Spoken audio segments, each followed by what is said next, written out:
Anak, huwag ka na malungkot. Ganon talaga tradisyon natin. Paano ako di lungkot? Ikaw pilit pakasal sa akin lalaki di ko kilala, lalo di ko mahal.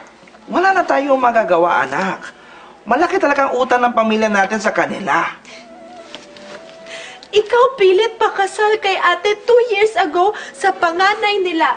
Tapos last year, si kuya sa bunso nila. Tayo, di pa tapos bayad? Hindi pa, anak. Sobrang laki talaga ng utang natin sa pamilya nila. Kaisip ako paraan para hulugan. Buti pumayag 3 gives.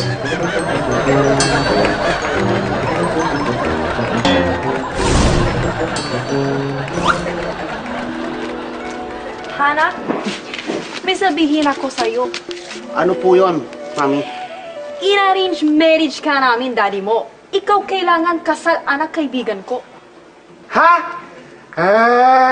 Bakit ngayon nyo lang sabi?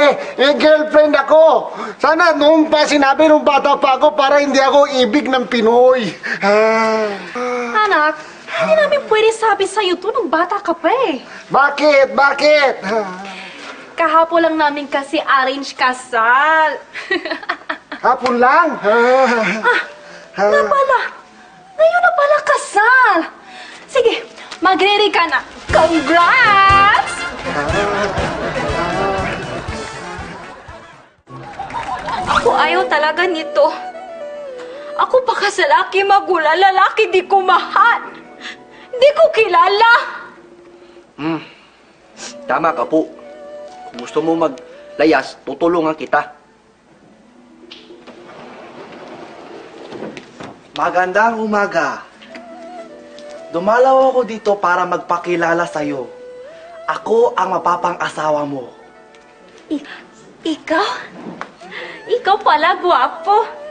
Bakit ikaw di sabi siya gwapo? Bakit para ikaw ayaw kasal namin matuloy?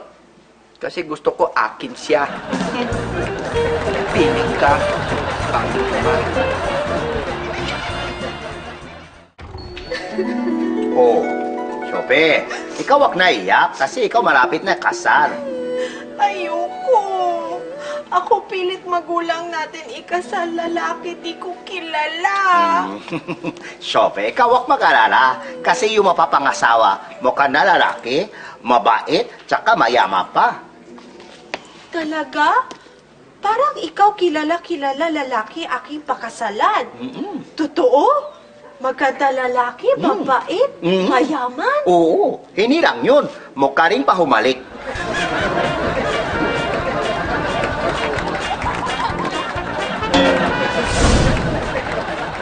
Oh, Mami, bad trip ako Ako hindi ako payag gusto mo Anak, wala ka na magawa. Pinagdesisyonan na namin ng daddy mo. Eh, bakit kasi siya pa? Bakit naman ayaw mo? Mabait naman siya, matalino, mayaman. Gwapo pa! Mami, Hindi naman ako bakla eh.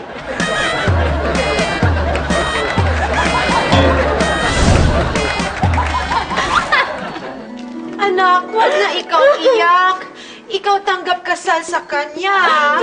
Oo nga, anak. Huwag na iyak, anak. Tanggap mo na kasunduan. Ako di iyak dahil kasunduan. Ako iyak kasi ako nadapa. Kanina pa ako dito, ngayon lang kayo dating. Tulungan niyo man